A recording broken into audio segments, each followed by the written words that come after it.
I thought I knew my family. I thought blood meant something. I thought when my grandmother passed away last month and left me her entire estate, my mother would be proud of me for finally getting the recognition I deserved after years of taking care of Grandma Rose. But when Mom called me yesterday asking for a family meeting to discuss something important, her voice had a coldness I had never heard before. Something in my gut told me this was not going to be the supportive conversation I was hoping for. Before we dive into this story, I would love to know where you are watching from today. Please hit that like button if you are ready to hear how some families can surprise you in the worst possible ways. And do not forget to subscribe because trust me, you will want to stick around to see how this family meeting turned out. Now, let me take you back to yesterday morning when everything started to unravel. The phone call came at 7:30 in the morning. I was barely awake, still in my pajamas, when Mom's voice cut through the silence of my apartment like a knife through butter. She did not even say good morning. "Jessica, we need to talk. Family meeting at 2 o'clock today at your Uncle Robert's house. This is about Grandma Rose's will, and we need to discuss some things that have come to light. Do not be late." The line went dead before I could even respond. I stared at my phone for a full minute trying to process what just happened. Mom had never spoken to me like that before. Sure, we had our disagreements over the years, but she had always been warm, always been the kind of mother who asked about my day and remembered my favorite coffee order. This person on the phone sounded like a stranger. I spent the rest of the morning trying to figure out what could possibly require such urgency. Grandma Rose had passed away exactly 4 weeks ago. The will reading had been straightforward. She left me everything. Her house in the suburbs, her savings account, her jewelry, even her prized collection of antique books. It was not a massive fortune, but it was enough to change my life.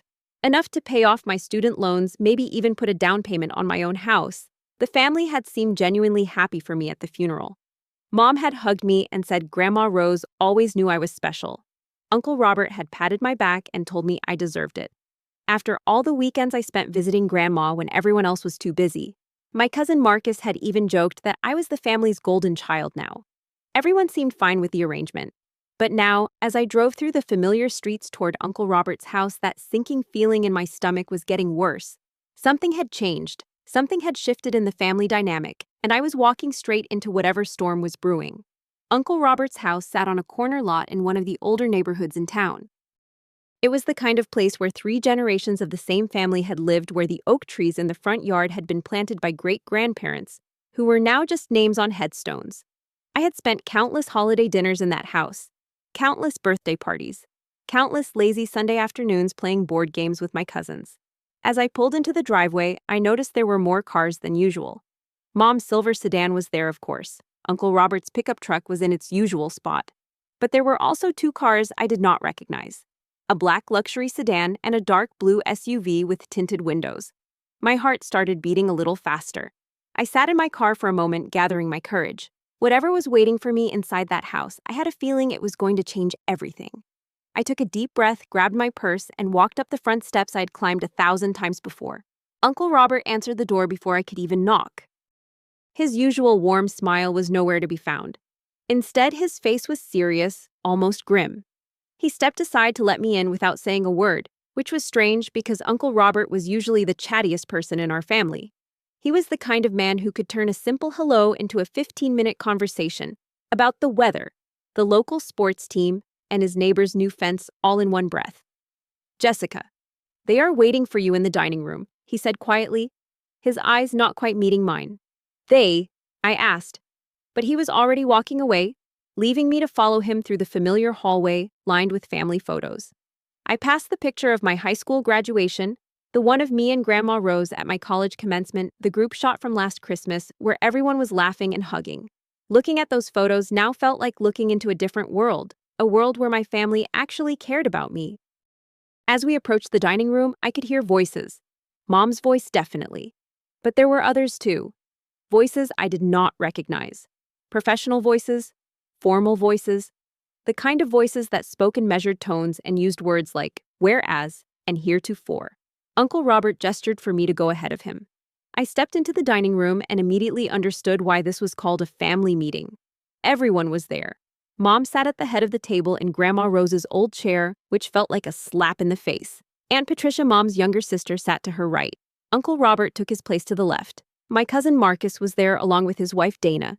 Even Great Aunt Helen, who I had not seen in 2 years, was sitting in the corner looking uncomfortable. But it was the strangers that made my blood run cold. Two men in expensive suits sat at the far end of the table. One was older, maybe in his 60s, with gray hair and the kind of confident posture that screamed lawyer.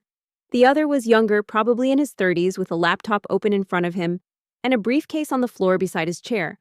Both men stood up when I entered the room.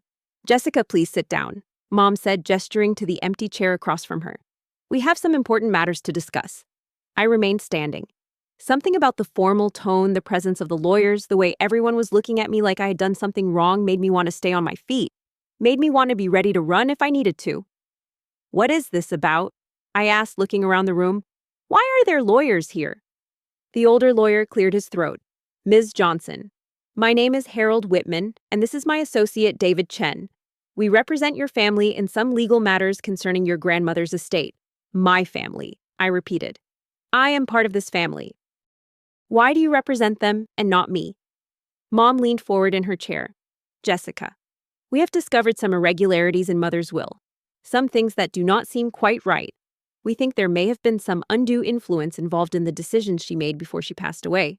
Undue influence, I could barely get the words out. "What are you talking about?" Aunt Patricia spoke up for the first time. "Jessica, we all know how much time you spent with Mother in her final months. How you were always there, always in her ear about things. We think maybe you took advantage of an elderly woman who was not thinking clearly." The room went silent except for the ticking of the old grandfather clock in the corner. I looked around at the faces of people I had loved my entire life. People who had watched me grow up. People who had celebrated my achievements and comforted me through my failures. They were all staring at me like I was a stranger. Like I was a criminal. "I took care of her," I said slowly, my voice barely above a whisper. "I spent my weekends with her because I loved her. Because she was lonely after Grandpa died. Because none of you ever visited, unless it was a holiday." Marcus shifted uncomfortably in his seat. "That is not fair, Jessica. We all had our own lives, our own responsibilities. And I did not. I was working 2 jobs to pay off my student loans. I was trying to build a career. But every Saturday and Sunday, I was at Grandma's house, helping her with groceries, cleaning her house, listening to her stories about the old days. I was there because I wanted to be there, not because I was trying to manipulate her." The younger lawyer, David, opened his laptop and pulled out a folder. "Ms. Johnson, we have reason to believe that your grandmother was suffering from early-stage dementia when she made the changes to her will. Changes that happened to benefit you exclusively, while cutting out other family members who had legitimate expectations of inheritance." "That is not true," I said, but my voice was shaking now.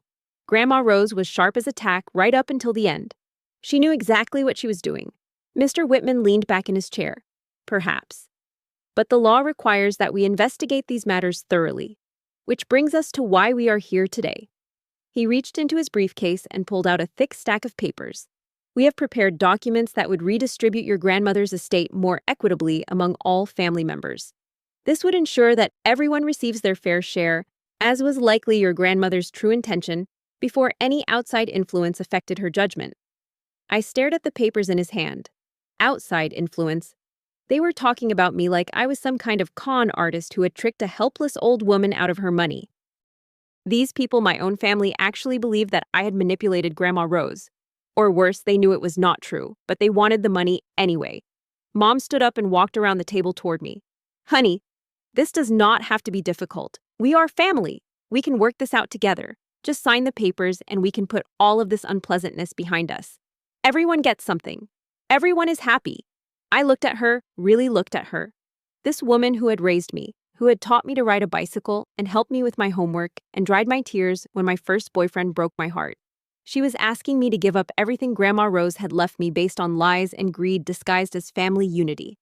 "What if I say no?" I asked. The room got even quieter. Mr. Whitman cleared his throat again. "Ms. Johnson, if you are unwilling to cooperate, we will have no choice but to contest the will in court. That could be a very expensive and time-consuming process for everyone involved. It would also become a matter of public record, which could be embarrassing for your family. We are hoping to resolve this matter privately and amicably." A threat. They were threatening me. My own family was sitting in this room watching lawyers threaten me, and nobody was saying a word in my defense. I walked slowly to the chair Mom had indicated and sat down. My hands were shaking, so I folded them in my lap where nobody could see. The papers Mr. Whitman was holding might as well have been a loaded gun pointed at my head. The message was clear sign over Grandma Rose's inheritance or face a legal battle that could destroy what was left of my family and drain every penny I had in legal fees. Mr. Whitman placed the documents on the table in front of me. Take your time to review these, Ms. Johnson. As you can see, we have been very fair in the distribution. Your mother would receive the house, which makes sense since she is the eldest daughter. Your aunt and uncle would split the savings account. The jewelry would be distributed among the female family members. You would still receive something, of course. We are not trying to cut you out entirely. I picked up the papers and pretended to read them, but the words were swimming in front of my eyes. All I could think about was Grandma Rose sitting in her favorite chair by the window in her living room telling me stories about her childhood during the Great Depression. How her own family had lost everything when the banks failed. How she had promised herself that if she ever had anything of value, she would make sure it went to someone who would treasure it and use it wisely. She had chosen me, not because I had manipulated her or taken advantage of her, but because she believed in me. Because she saw something in me that made her want to invest in my future. And now these people who shared her blood, but apparently none of her values wanted to take that away from me. Jessica, Aunt Patricia said softly, I know this is hard, but you have to understand our position. Mother was getting older. Her judgment might not have been what it once was. This distribution makes more sense for the family as a whole.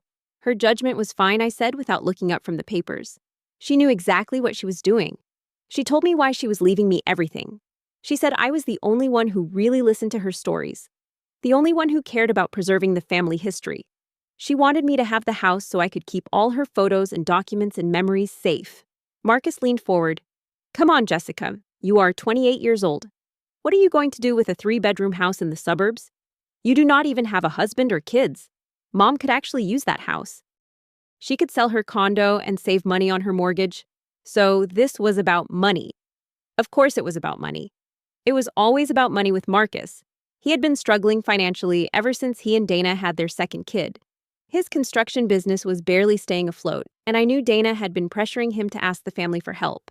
Now he saw Grandma Rose's estate as the solution to all his problems. What I do with the house is my business, I said.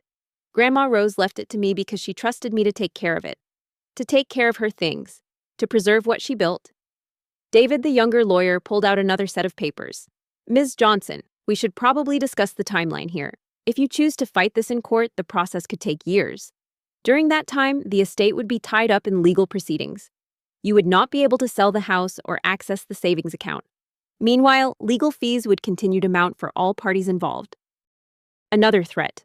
They were making it clear that even if I won in court, the victory would be Pyrrhic. By the time the legal fees were paid, there might not be much left of Grandma Rose's estate anyway. It was a clever strategy, I had to admit.